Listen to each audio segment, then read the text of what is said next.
All Alright. Hey everyone, it's Coach Dave March here, and today we have a great episode here for you. We got my business partner Adonis, my co-host Patrick Brown, and we're going to talk about the landscape of the job market and how you can get hired quickly. Been a long time coming. Thanks for having me on, David. Yeah, no problem. Yeah. So wanted to just introduce everyone here. You probably have seen Patrick Brown. He's has been in most of the podcast episodes we've had.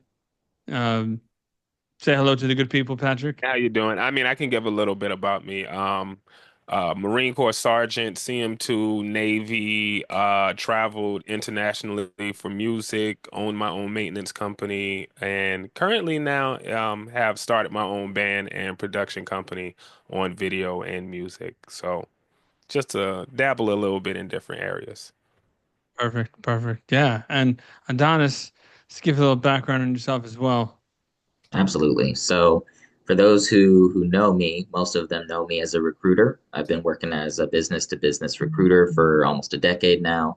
My passions are in sales, marketing, and partnerships, and finding people who are absolutely amazing in these categories has definitely always been a strength of mine. However, lately, because of some different technological advances, I've been able to apply myself to helping pretty much anyone in every industry with a number of different things pertaining to job searching. So, hence why David and I partnered together because there's a number of different solutions that we can bring to a very needy world right now, which we're going to talk about shortly.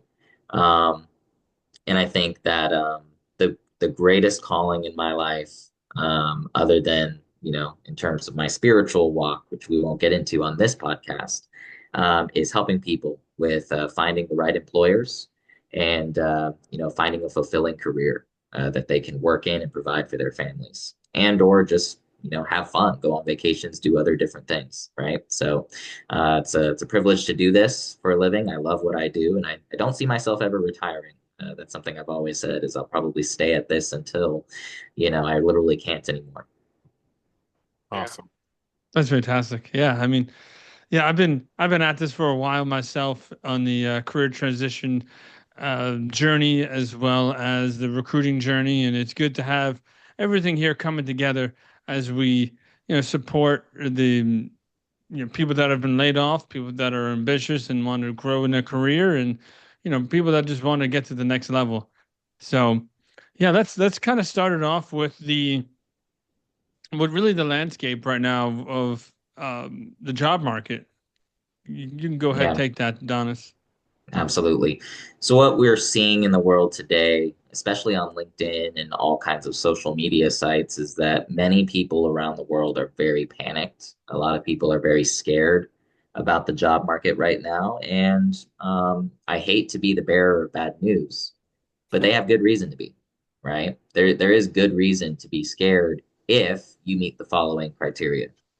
Number one, you have absolutely no connections in the market, right? Maybe you're the type of person who likes to keep to themselves. You're the type of person who's, just kind of quiet. Or maybe you do like to socialize, but you don't really have any meaningful connections, meaning like you don't have anybody in C-level positions, VP level positions, director level positions, in positions of authority to be able to bring you on to a company who know you, who understand the worth that you bring to a company. So that's the first criteria. Meaningful connections. A lot of people are panicking. They're like, "What? Like, I don't know anyone that can get me into a company that'll pay me a good wage." The second criteria, in which I think people are afraid, is technology has become a lot more advanced. The learning curve on a lot of these AI tools that are coming out Yeah. is very complicated. There's a lot of people out there who legitimately fear, especially those who are born in generations before us, right? Many of them are saying there's no way in hell I'm going to be able to learn all of this stuff. There's just way too much for me to learn, especially if I have to put in all this effort to just get a job, right? Like to even land a job today, you got to know enough about artificial intelligence to convince an employer, like, hey, I can bring you on and you can run these tools. Um, the third criteria to really watch out for, and this is something that a lot of people don't even realize, is that, you actually have to optimize your presence online. There is no real way out of this anymore. It used to be where you could just kind of be a, kind of a blank page online, right? And if your resume is submitted and your skills are there, and people can read that you have skills or that you've done XYZ thing, that used to be enough. You could get hired off of that sometimes. Um, this was never really ideal. I think a lot of bad hires were made as a result of this structure, but nowadays, there's a lot more care and concern being placed on making big hires, especially if you're at the executive level. You need something tangible for people to look at and be able to say, like, hey, like I can see very clearly in the flesh, right? Or over video or somewhere some kind of proof that this person has the skills required, right, to do this job.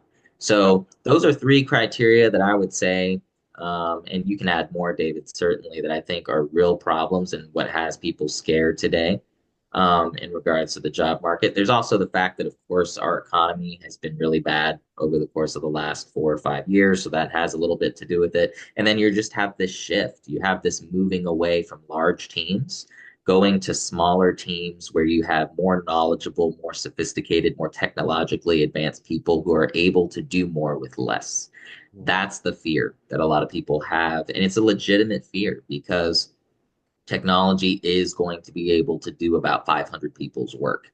And so you can go from a company of like 500 something to a company of like 20 if you really wanted to. Absolutely. Absolutely. I agree with that totally. Just in Chat GPT alone coming in changed the way people got, different things written up, propositions, resumes, things of that nature has absolutely changed on that. And I use it myself to, construct different ideas when I'm trying to market new music, or I even use AI tools and video tools to create music videos. So it's definitely for a smaller company in it, it has definitely given me a boost to be able to compete with people who have larger budgets that are able to do things that I could never pay for previously, but now I can do AI renditions of it and still get the message across. So in some cases, if you're savvy with it, it can help to boost small companies that are only 20 to be able to compete with a team of 500. So, yeah, I agree totally. Yeah, yeah, Yeah. it's big. It's a big change that's happening. We're seeing, and it just to go over like the changes in history, right? I mean, it used to be a time where people would they would fax over their resume. That was the technology that was available. It was fax machines. uh, you fax over a resume, and now you okay, you have a resume you can send to an applicant tracking system, which is okay, more advanced now we can track them and we can use keywords to search the resume database. But now we're seeing that those are kind of getting clogged up too. um you know just with all the hundreds of people, maybe thousands of people that are applying. So, even further now, we're looking to build relationships with the direct people because we have advantages in communication, advantages in technology with communications and talking to people. So, yeah, I think times to change, and you kind of really need to adjust your strategy, adjust your approach with the times. Yeah, and how we got to this point, I think this really doesn't get talked about enough because this didn't just happen, right? People just didn't all of a sudden become unable to find jobs, unable to get jobs. Like this happened over time, and I believe that there are several culprits to this that people don't really talk about. The first thing I think that happened is in the technological revolution, people got a lot dumber. Okay. Technology, while it has had its advantages over the years, it's also made us incredibly dumb, right? Because we don't really embody anything anymore. We can't even remember our own mother's phone numbers anymore for crying out loud, Yeah, right? speaking such Be- truth, such truth. yeah, I mean, it's a problem. It's a real problem, and it's turned a lot of people's minds into mush. They don't really think for themselves anymore. They just read whatever they see, and it's led them to believe a lot of crazy things that have absolutely no place in the workforce. It's given a voice. The internet has given a voice to so many different so-called experts who are going to tell you things that really are just poisonous for your mentality and your mindset in the workforce. Which leads me to my next point. Mm. We have become extremely entitled over the course of the past century, you could say, right? More and more, and you could say that this is a spiritual problem. I would 100% I, agree with it. But there's also the sense of work ethic is just gone, right? It comes from not, broken down families in the country, people not seeing good work ethic modeled for them. And so what this results in is people feeling like, you know what, I don't have to work super, super hard if I want to be hired, right? Like people should just give me a job because that's the quote unquote right thing to do. But where does this come from? Where does this idea come from that like if you were to start a business, you're obligated to hire somebody because they exist? Is that the argument that we're making here? It seems that that's what most people think. Like if you go across social media and you read some of these posts about like, oh, I didn't get hired, blah blah blah blah, people complaining about not getting selected, rather than looking at themselves and looking at ways that they can improve their position, right? And improve the odds that somebody is going to pick them. What do they do instead? They actually go out and publicly blast the company for not picking them. And then they make a bunch of victim excuses, right? It's victimhood. People are not taking responsibility for the fact that right now, as it stands, their resume isn't good enough or their skill sets aren't good enough. And it sucks because, like, no one wants to have to tell somebody these things, right? Like, hey, you need to go and upgrade your skills, or hey, you need to maybe take a look at the way you're marketing yourself and try to figure out if there's a different way, right? But if you don't tell people these things and you allow them to keep believing that it's everyone else's fault, this is what actually creates despair. You actually can sink into this tidal wave of depression, which is running rampant in our nation on top of all the depression and all the other things that's going on. And there's multiple reasons for that. I'm not trying to say that depression and despair only comes from the the jobs avenue, but it certainly contributes. When you're struggling financially, that's actually one of the biggest reasons why marriages break up. It's one of the biggest reasons why, people often feel like they can't socialize or do different things because they don't really have the money to do so. And, being in debt is incredibly tough. Like to be in a situation where you are basically owned by somebody who is saying, "Hey, you owe me this much money," and you're talking about potentially hundreds of thousands of dollars. That's not a small burden to carry, right? So that's part of how we got here. I think the last part of how we got here that I think is really important to touch on is that as time goes on, as we move and move and move and move, different events have occurred over the course of time, such as what took place with the epidemic, right? With COVID, lots of companies went to working remote. And then when remote kind of became not an option anymore, as it has as of late, now you have everybody who's trying to pile on and trying to work from home still, and most of the companies are not on board anymore with that. What has happened is that it's shown that companies really don't believe that remote really works as a full-time strategy. Many of them believe that hybrid is better or working on site. Why? Because they believe in certain industries production has gone down.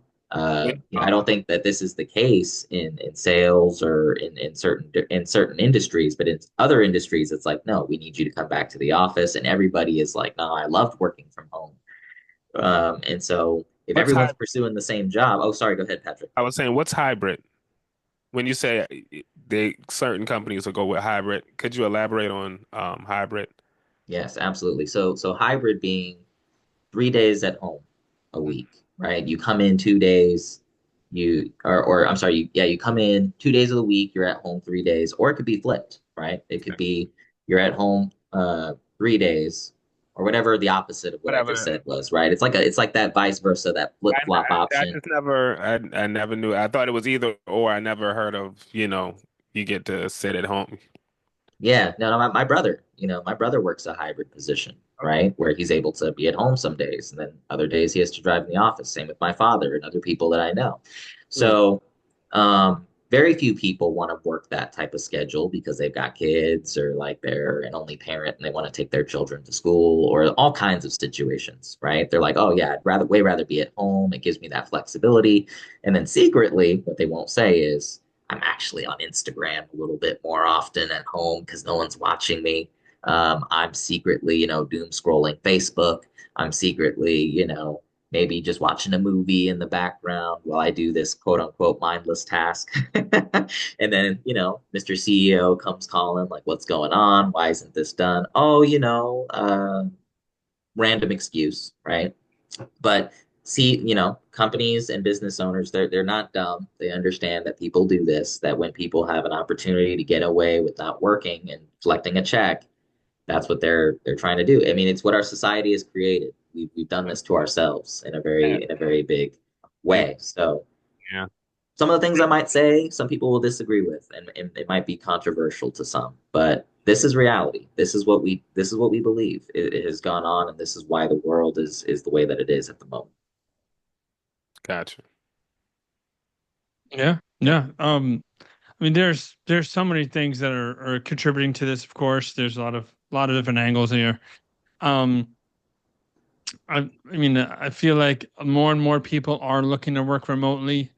And some companies are remote first companies, and they're going to continue to work remotely.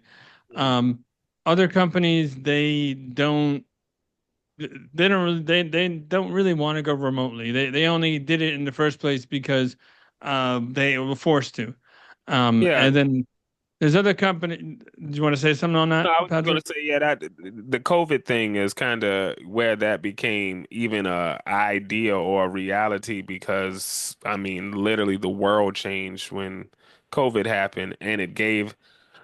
I, in some ways, I do feel that some things are ushered in for the purposes because I feel like we're moving into a financial, fintech, techno, everything being done through technology, which thus reduces the amount in the workforce. And I was just feeling like that wasn't by happenstance as a product because COVID happened. I feel like it's something that was already kind of we were pushing for anyway because business is always looking ways for more efficiency. I mean, we got Doge now. So if business is always looking for efficiency, then less salaries, better work, or more consistent work, it kind of leads you to the idea of the computer being because it's, inorganic and not human. So I was just thinking about to the fact that they kind of, when you said we got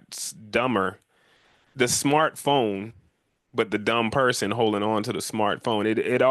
It became slowly reducing even our abilities to fight back. You know what I mean? Because to fight back against an ever-growing society that requires more intelligence out of you, you would have to develop habits that are going to push you to grow a greater mind. And that was back when we had, there was a reading room in houses and people used to sit down and just debate each other on philosophical ideas that disappeared as the technology continued to get smarter and we began to go, you know what? The phone knows. I don't need to know. And now that we have come to a place where we actually have to fight the phone or the technology, you're not adding up. You're not going to be able to, if unless you really push yourself, you're not going to be able to win. And yeah, it's kind of so as you were stating from the very beginning that the fear is real because the implications that are being shown are it's evident that a lot of people are not going to be able to make it and that's why we get to the entitlement because it's almost like denial like no someone should give me a job I should have a job this is not fair I'm yeah And so 80% of those people, this again, this may come off as, controversial or mean or harsh. I yeah promise you, I'm not trying to be mean. I'm Just just telling the truth. honest. And the Just truth honest. hurts, you know? The truth hurts Ah. sometimes. But many of the people that are making these complaints are not mentally and spiritually fit for a work environment, any work environment, right? Absolutely. And that's just because they don't realize that this isn't a game. This isn't just something you get to wake up and do, and it's not like something you deserve. It's a privilege to work. It's a privilege to work. You get up and you are thankful every day that you have a job, something to do, something to get paid. Like this isn't child's play. Running a business, especially in this day and age, is one of the most competitive eras in the history of the world. I don't think there's ever been more businesses. And if you are lackluster in your service, if you don't have everyone on your team pulling their weight, you're not going to survive. So as it's gotten more competitive, even though there's a lot worse employers out there now, there have a lot of bad employers out there. Hmm. And this is for the people that think I'm only just going to rag on candidates. No, employers play their part too. There's been an expanse of them over the course of the past 4 or 5 years. Many of them are not fit to be in business, which that could be a whole nother podcast in and of itself. And that's a result of COVID, by the way, because a lot of people felt like, oh, I got forced out of my jobs. Now I got to start a business before I'm ready. And lo and behold, you had like a 500% increase in the market of businesses that are trying to hire. It's like, I just wanted to interject. It's sure. funny because if people really had the ability to run businesses on their own, then remote would have worked. The hardest thing about running business from doing it was the idea of you have no boss. What is that? It's just like going to the gym without a personal trainer. When you Hmm. don't have someone to push you up accountability, the real question comes in, are you really disciplined? Discipline isn't, we learned discipline was the consequence of not doing something. Like you did something bad, so now you must be disciplined. Discipline is something inside yourself that won't let you fall below a certain standard. Either you have it or you don't. I can't put discipline in you. So when you start working from home, then it shows whether you have discipline or not. And if you don't have enough discipline to work from home, then by all means, you don't have enough discipline to be able to run any kind of business and wear several hats Yeah. consistently. So And yeah, many of these companies are where is the CEO working? They're new to the business world. They haven't earned their stripes and they're mhm, working from home, right? Many of them haven't even been in business for longer than 20 years, 10 years, whatever the case, or they're just, they don't have the high income skills yet yeah, to be able to go out there, shake enough hands, make deals, all that kind of stuff. yeah, So that said, um, kind of going back to the whole uh, how we got to where we are, the problems with the world. There's a lot out there. There's really, honestly, too many to name if we were to go by line and kind of explain them in depth. But I yeah, think we've made our point. The world is in a tailspin in terms of the employer market, and candidates are running scared, and they have good reason to be. But there's also good reason for hope as well. And that's obviously why we're doing this podcast, right? Because at the end of the day, somebody has to come up with solutions that work. There has to be strategies that work for people to get jobs. Obviously, none of what we're promoting even works if you don't work on yourself. I want to state that up front. Every person, before they even step to the plate of being able to get help, has to help themselves first. Get your mind right. Understand that working is a privilege. Be thankful for all that comes your way. Develop your skills as much as you possibly can. You have a wealth of videos, resources, all kinds of stuff that you can learn online. Technology has its benefits, right? But like you were saying, Patrick, if you don't push yourself to go beyond what the phone just presents you, if you don't ask questions, learn new things, figure out what the trends are in the market, what people need you to learn for you to be valuable, find out what companies need and learn those things. So that way, when you appear on your interview, you're prepared. You have things that you can talk about that is like, hey, I noticed this is a trend going on right now. I've learned this. This is something I've spent a good amount of time researching and studying because I know that companies need and want this, right? So absolutely. make yourself valuable, be resourceful first, Hmm. and then come and get somebody to help you. Because until you've handled your own stuff, like there's only so much we can do. We're not magicians. We can't turn you into a valuable candidate. You have to do that. Facts. Facts. While you were saying it, I was just getting in my head like it's almost the idea of AI and technology gave the ambitious tools and weapons to move forward, and the complacent distractions to stay right where they at. Because It's a double-edged sword. it's a It's a double-edged, double-edged sword. depends on what you're watching on YouTube, determine. Yeah. Yeah. And YouTube, as we all know, is a rabbit hole. You go down that rabbit hole and you're not disciplined on there, you'll be watching, how to knit a purple sweater. And Like, then the how do you next thing, do this? Yeah, 100%. Yeah, those Absolutely. cat videos too. The Start cat watching video, funny cat videos. It's cat all video over for gets you. you off And don't guard. you dare get started on the reels. Don't you dare get started on the reel. The YouTube shorts will literally have 2 hours drained from you before you know it. It's Yeah, crazy. I have installed a little thing in my head. Every time I do it, it's like every 5 minutes something will be like you're scrolling, and it's like okay, and I have to really stop myself to remember that. Tell yourself you're scrolling and get off the phone, because if you don't, you're just gonna keep scrolling, looking dopamine. But like it's Dopamine. another Yeah, story, another story. But moving yeah, forward, All right. 100%. So let's get into the solution a little bit, right? We've kind of really talked at length about some of the problems we're seeing. We talked about relational equity. We talked about the problem of just not knowing enough really important people in positions of authority, high income skills.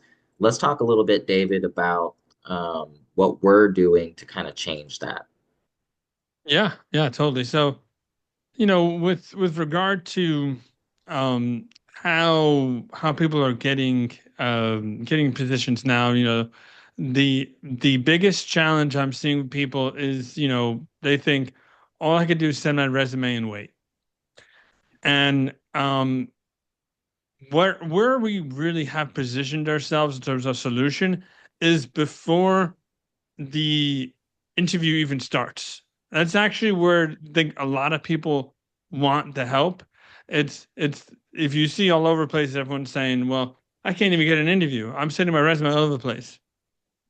So the solution that we have is really one where it's all before the first interview. It's all before that. And of course, we can help after the interview, and we work from beginning to end. But I think that the strongest need is before that. And in order to do that, we work with people to build up their personal brand, to build out to really get a clear understanding of their personality. And as I always say, you know, if we're promoting your candidacy as a person, um, then what is your product knowledge as a person? Uh, And this it's is the just importance of building yourself up first, right? So that way you have some knowledge to share once you are, you know, engaging in this process that David is talking about, right? You have to be kind of interesting, right? In a sense, because if you're not interesting, then who's really going to be paying attention to you, right? You can't post yeah, boring stuff online and expect that people are going to read it, right? They have the thousands of things to read. If they're going to read your stuff, it's going to be because it's entertaining, because it actually solves a problem, adds value to their life, right? If you've got a history of just posting useless crap or pictures, not to say that, pictures of your dog is useless crap or anything like that, but you got to both post some other stuff, sprinkle in some variety, give people something to look forward to, give them something to be excited about, right? And we can help you with that. If you need some ideas, David and I are full of ideas of ways that you can really kind of get with the program there. But for one, most people do not like reading very, very long things, especially if you don't find a way of making it entertaining. So if you're not really an eloquent writer and you have more of a personality and you like to come on and maybe you do a video, they don't want to see like this little choppy loom video ideally, right? Like a Loom video is cool or whatever. Like if you know how to use the tool, you know Yeah, how it's to good. look It's good. cool It's on good for it. training. I think it's good for training, Yeah, good for internal use. It's very important for that. Like if you're going to better than use a nothing. Loom, Yeah, yeah, if you're going to use a Loom video internally to train people in your team, that could be really useful. But in terms of like customer facing, in terms of, for marketing yourself, I think there's stronger methods out there. yeah. And here's what I think too. When you're applying online and you come across this invitation to shoot a video of yourself explaining why you do what you do, this is where what me and David uh, have kind of put together really makes sense because most people are just going to whip out a loom and give a monologue about why they're so great, what makes them different, what makes them special. In our particular paradigm, we're going to make it a natural conversation where it looks like you're not even directly talking to them, but you're just having a free flowing conversation, right? Mhm. Something that you've already done before, you've already thought ahead, it's creative. That just being able to present a clip from a podcast that you've done talking about something very relevant and significant to your future employer is automatically going to set you apart from everyone else because no one else is doing that.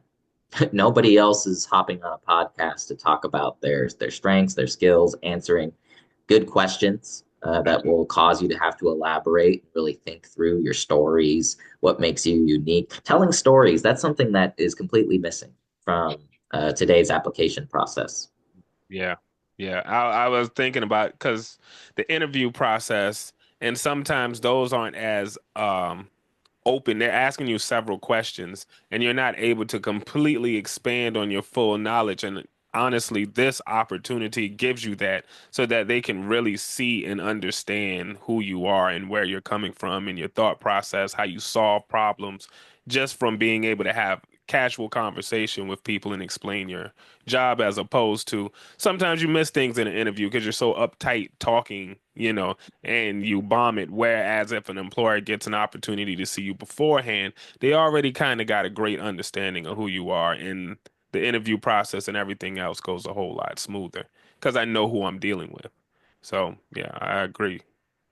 Yeah, we've talked to some really impressive individuals lately, David and I, who have like a lot of really amazing stories. Some of them had more stories than others. It's always fun. Like Yeah. no one doesn't enjoy a good story. And if you want people to check on to your social media content or watch your videos, like the key is to entertain them. This is an entertainment business. Um, and at the end of the day, like building an online brand is entertainment in a sense. So if you don't have the ability to entertain, that's okay. We can help you with that, but you also got to help yourself a little bit too. Try to recall like what are some moments in my life that were unique that I had to do something that I didn't, think I would have to do, or maybe what's the hardest thing you've ever done, right? Yeah. Yeah. Um, And then I talk all the time about, your high impact stories. You really want to tell your high impact stories. It's one thing to say on your resume, I reached 135% to quota. It's cool. Get it. It's good. But what was the story behind that? How did you make it happen? What had to be done? What challenges did you overcome to make that happen? Getting into those details of the story gets people into it, gets people engaged into it. And now there's much more meat towards this like one like bullet point you might have in your resume. And that's really what creates the video resume that we're talking about here. Really, you're amplifying your strengths and your personality to really help others see their great your greatness and lead to another interview or job offer at the end. Yeah. And to tether that approach that David is talking about, the service that we offer marries a very strategic yet scalable outreach process of getting somebody's resume, video, and or digital, right, into the hands of many, many people with video, right? So if you have a recruiter with a great network, right? And you have another recruiter who's got career coaching experience, and then you've got a podcaster, right? and you've got a bunch of different components that are coming together, and you can scale that and send it out to hundreds of different people that are good targets, right? Like good potential employers to shake hands with, good people to potentially work for. You have yourself a strategy that no one else has, right? Because there aren't going to be many people out there who are doing this. It's going to be people who are forward thinking, people who are like, yes, this is a creative idea. Yes, this needs to be done. I have to become known. I have to shake hands, and I have to do this at scale. I can't send this to two people a week and expect that somebody's going to get back to me, right? And what are the reasons for this, right? Why is it that people think that this could work, right? Like this manual approach of like, I'm going to do 50 a week, right? And then I'm just going to submit my resume. That's it. And out of those 50 people, I'm just crossing my fingers. Somebody is going to pick me over everyone else, right? This is a perfect example of how technology has made us done. You know that easy apply button? That instantly made us really dumb when it came to application processes, right? Because we're like, oh, that's all I have to do. The easy way, right? Anything that's easy, watch out. It's probably not good for you. Absolutely. I mean, it ends up being, if you're thinking about it in the idea of resume, if all it took was for you to send a resume, click the button, how many other people met that requirement? So in the end, by slightly setting the bar a little higher for yourself or what you do, you're starting to pull away from the pack. And in the long run of it, this is what the offer is. Something to help you pull away from the pack, to stand out in the crowd. I mean, David even said it to me. It was like, think about it. If you were training for basketball or you wanted to get on a basketball team, you wouldn't send them a resume. You want to send them a video of you actually doing the thing that you say that you can really do. So, in this idea, using our brains and being able to problem solve, this gives you a video of that candidate actually doing the thing that the company expects you to do on a daily basis. So, yeah, Yeah. Yeah, and then yeah, so one of the things I'd like to talk about, and I appreciate you bringing that up, is you know there people are doing this now in other industries, in basketball, even artists. I mean, wasn't like Justin Bieber was recognized just from YouTube videos, from videos yeah, he made, music he made on the internet. it's big in S- the entertainment industry. It's yeah, big. and for the media and entertainment industry. So what I'm really passionate about is making this available for knowledge workers, which is Yeah, the people that Adonis and I work with, and in terms of recruiting, and the directors, the VPs, the C-level executives. Most of them are knowledge workers. They're not basketball players or musicians. So that's what we're really doing here. We're giving a platform for knowledge workers to grow, to develop their brand, to get the interviews, and to get the job offers, and to be seen in a way that hasn't been seen before. And yeah, the the cool piece is really, talking about, easy applies and everything, because we're taking the little bit more difficult way, if you will. It's essentially insulating you from the competition, because they're not willing to do the extra work. By doing the extra work, you're already separating yourself from the other yeah, competition. So there's almost like there was almost like a privilege, or I would even say maybe like a higher status that you give yourself, because you're willing to do the work where other people won't. yeah. You just prove that you'll go the extra mile before you even started the job. You just, what I'm saying, outshine your competition by saying, this is what I'm willing to do for the same job that they're applying for. I'm willing to go this far for you. So it makes a strong statement to the company. Yeah, and let's make this clear as well, by the way. Easy applying to 100 jobs may seem really, really easy. But you know what else is really, really easy? Just handing your job search tasks to me and David, right? Because like ultimately at the end of the day, we're gonna do pretty much everything for you. The reason we have this service is because many people don't know what they're doing on their job search. Like they don't know where to go. They haven't figured out how to target and build lists of companies that they really kind of belong in based on their skill set and their desires.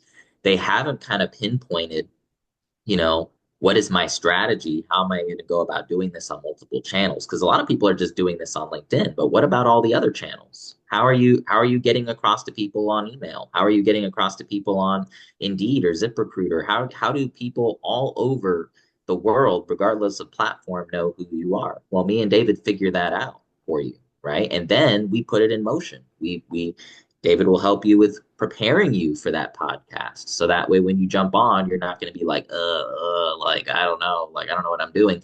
No, he's going to prepare you. We provide scripts, we provide, guidance on like emails to send, cover letters, any type of like guidance on calling people on the phone. Because a lot of people we work with are like knowledge providers, right? Who are very comfortable a lot of the time with like talking on the phone. Salespeople, of course. And sometimes alliance and partnerships people, which is just another form of sales. So, there's a lot more that will be done that makes it appear as if you're working really, really hard. But in reality, me and David do most of the work. You just got to show up for meetings. You just got to, tell us what you're looking for and receive the coaching and instruction. Everything else is really simple. It's true. Super true. Yeah. I mean, look, It just makes too we much sense. yeah, I mean, over the years, I've architected this process to be easy for people to, get in and simple. I mean, I think most people don't recognize the difficulty it is to make things simple too. Like there's a lot of thought and understanding behind the scenes to make this so simple for you. Yeah. It was architected that way on purpose. Yeah, Compressing and the most people information. get in their own way. Most people get in their own way when it comes to the job search. Like even me just telling people not to do some things helps them drastically because people get into such a mode of desperation sometimes where they really kind of just lose it and Mm, start doing irrational, stupid stuff, that really burns them in the end. Like sending spam mail or sending messages that are just really simplistic and don't add value, right? Like, hey, my name Yeah. is so and so. My I'm a favorite blah, blah, one, blah, yeah, my blah. favorite one, and Patrick knows this. We talked about this before in the other episode. Like, hi, name is John. Need job. Here's resume. Like, what are you doing, man? Right? Like, how in the world is that advancing your candidacy? uh, It doesn't. It gives you a bad reputation because you do that to 4 or 5 people in a company. What do you think that company's thinking if you get your act together eventually and you come back? They're gonna be like, isn't this that guy that was like and, spamming the crap out of us asking for a job and like he had no value to bring? Like, yeah, it's a bad look. You don't want to be in the habit of just spamming people that way. That's destructive for your name. It's not good. Another really destructive habit that people have is, um, when it comes to their presentation of things, like on their LinkedIn, like, bro, fill in that thing. Like, put some good info in there. Like, talk a little bit about your personal life and your professional life and make sure that that stuff is up to date so people don't think that you're working at a company you worked at 20 years ago, and um, have a good profile picture for the love of all things holy. I don't want to see you in your Batman costume. Put on a darn suit, right? Look sharp. Groom yourself a little bit. You'll thank yourself later.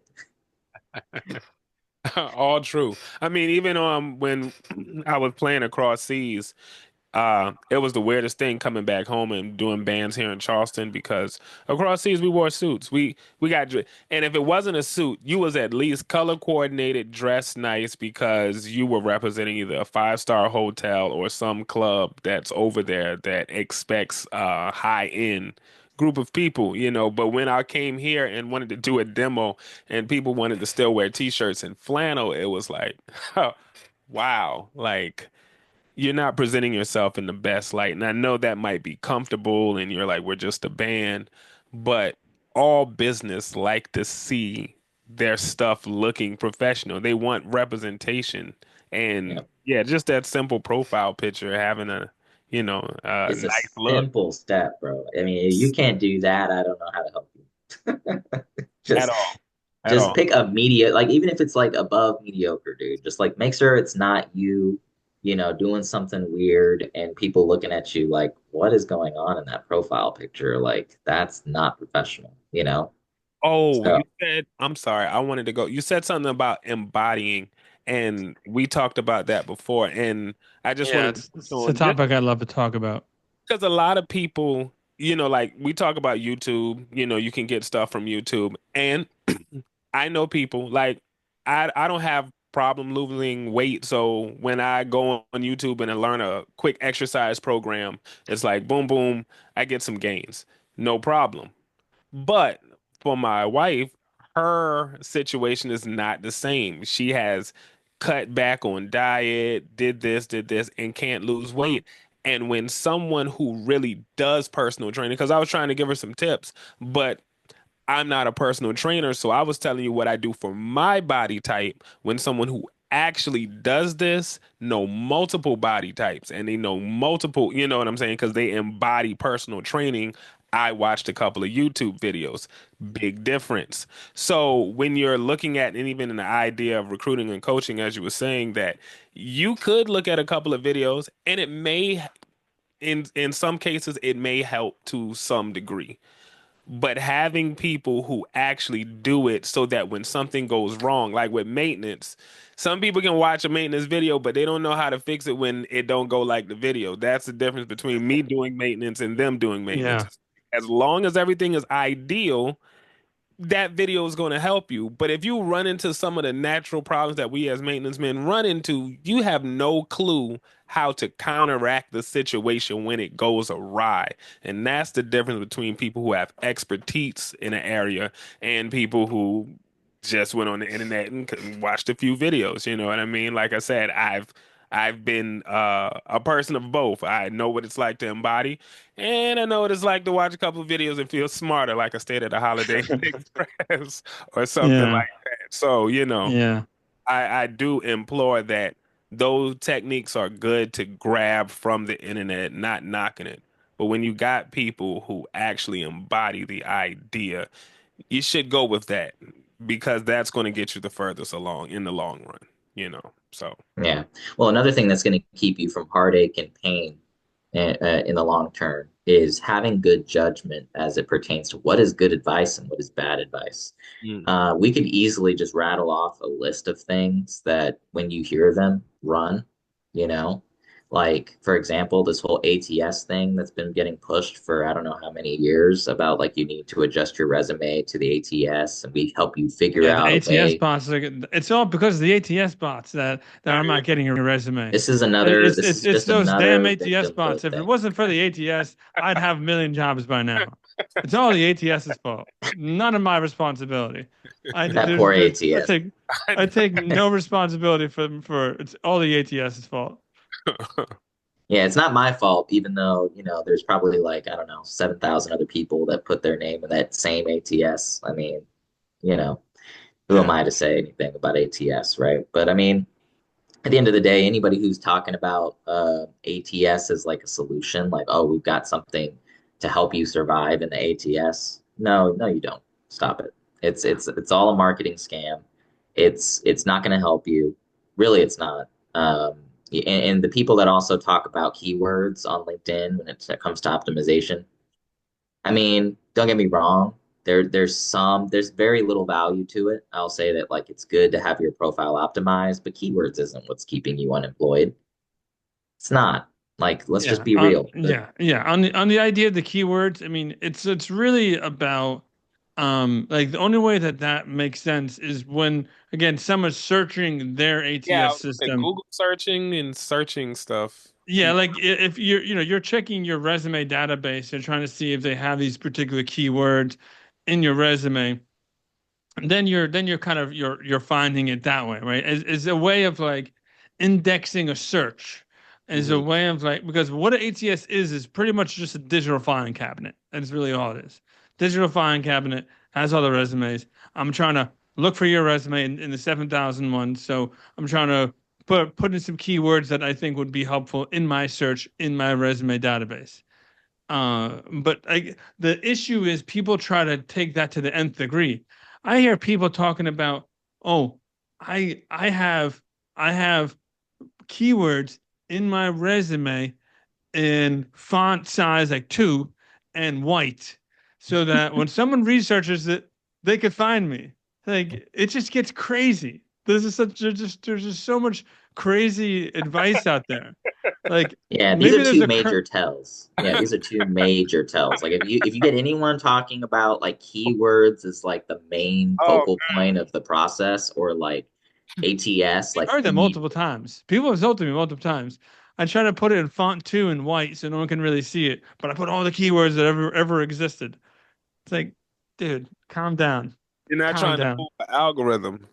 You know, Well, yeah, I've heard different things that's just on the internet of how to get viral videos and stuff. That's where the first time I heard this, but to hear it being applied to resumes is kind of like, I don't think that's how that I don't think that's how that works. I mean, I could be not the smartest man in the world, but yeah, I don't think it works like that. Definitely not. Definitely not. So yeah, I mean, just to kind of recap on what is required, right? What you know, what we can observe, what is absolutely facts is that you have to build connections with the right people in the right places. You have to get a really good tracking and targeting system by which you build lists and you have a good understanding of what you're going for.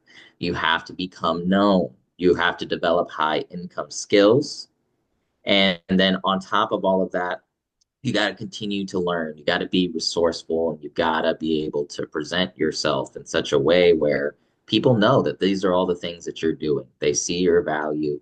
And if you're able to scale that, we're not talking about spray and pray. We're talking about scaling within a targeting criteria, right? yeah. So that We got way, like an unlike ideal some other dream people, company, like a dream company list. You want to have some kind of real targeting. It's not a spray and pray.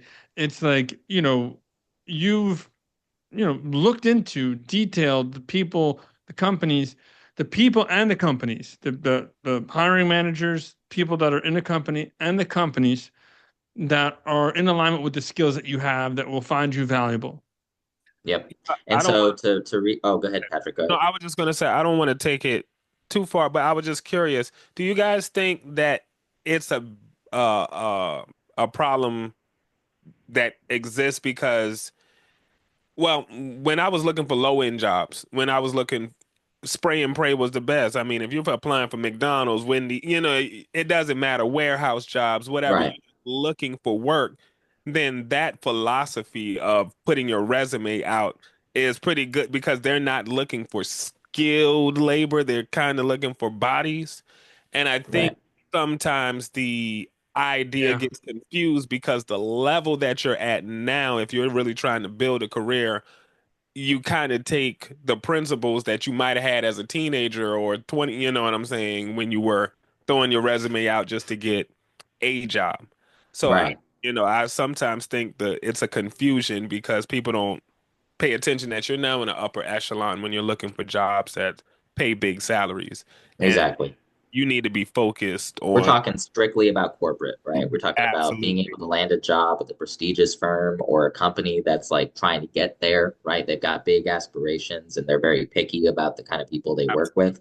If you really care about the kind of job you have, you cannot just take a spray and pray approach. You have to be targeted. You have to know which companies are going to be a good fit for you based on certain criteria, which, by the way, you personally don't have to know these things if you're working with me and David. Me and David will do a lot of that legwork for you. So, just to kind of summarize, we do every step of this process for you, including like helping with the video, helping with you're obviously going to help with the podcast. There's so many aspects that you would have to do as a person who's looking for a job if you're trying to go all alone, right?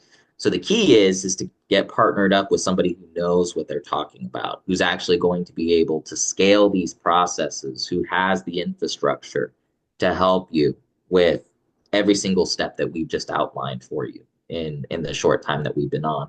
But let's go ahead and get to the last part of our time today. David, do you want to bring up the slides and kind of close this bad boy? Yeah, yeah, really what we're really trying to explain here is about who you're choosing to be, right? Um it's all about who you're becoming because at the end of the day, there's a pain of staying the same as well as there's growing pains. So, either way there's going to be pain. Either you're going to stay the same and you're going to have the same problems you have, or you're going to understand that yes, maybe there's some growing pains, but it's better to be someone that is of those type of growth mindset than it is to be of someone that is a fixed mindset, Hmm. right? Someone that has a fixed mindset doesn't see possibilities, opportunities. They might have been burned before, and that's all they think, that they're going to be burnt again. That or they're a talented person that just doesn't believe they need to put any effort into it. They have done, I have a great career. I've done so much great things. People should just hire me. It's you still got to put effort in. Some like I said, some people think the talent alone will create success, but without any effort. So there's still going to be some work that you have to do to get out there. But the people that I've seen that gotten the roles at $200,000 position, $300,000 positions, people that have really gotten to the next level are ones that have the growth mindset, that have a love for learning, that have resilience against any kind of rejection letters, because there's a lot of rejection letters right now.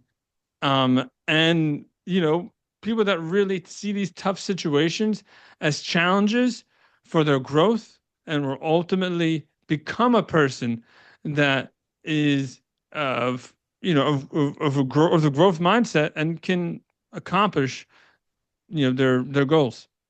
So that's really my my whole piece there. And thanks everyone for your long attention here. One thing We've I'll say been in closing, David, yeah. is that if you realize listening to this podcast that all the things that we're talking about are not current in your approach, right? Maybe you're missing some of these steps. It is better to cry for help now than to cry for help way later when your coffin is already out on the front steps, right? Like you do get to a point in this job market, and this is just a closing warning. This is something to keep in mind. The longer you wait to address these potential issues with your job search, the harder it becomes to actually land a role when you're almost flat out of cash and you just have no other options, right? Abs- So don't procrastinate. We all have that tendency. I know that I have many times in the past waited till the last second to do it, and I've never once thought to myself this was a good idea, right? So if you're in this position, you know that you need some help. Don't wait. Get on a call with David and I. We have information available that if you want it, we can present it to you. Reach out to one of us, figure it out. Like we have to get you going and get you in a job before you have too big of a gap on your resume and it becomes Yeah. extremely brutal. Yeah. I mean, yeah, that's kind of where I was thinking. When you say they're dwindling the jobs down, that means the people that will be hired are much more capable of doing a multitude of services. And if you're not finding ways to put yourself into that conversation, then yeah, the result Yeah. is inevitable. Don't tell yourself I'll call them later. Do it Mm, now. Do it now because you'll forget later or you'll find a way to change your mind. This isn't a game, right? This is your livelihood. If you're somebody who's out of a job right now or you know that you're going to need a new job soon, you don't want to wait on these things. You want to get on the horn as fast as possible. yeah. Yep. Agreed. Agreed. Yeah. Thanks, thanks everyone here. It's always going to be more better for you to be proactive instead of reactive. If you want to be proactive and you want to really um, get ahead in your career search, that's what we're here for. And thank you so much for a great episode. Peace. Peace.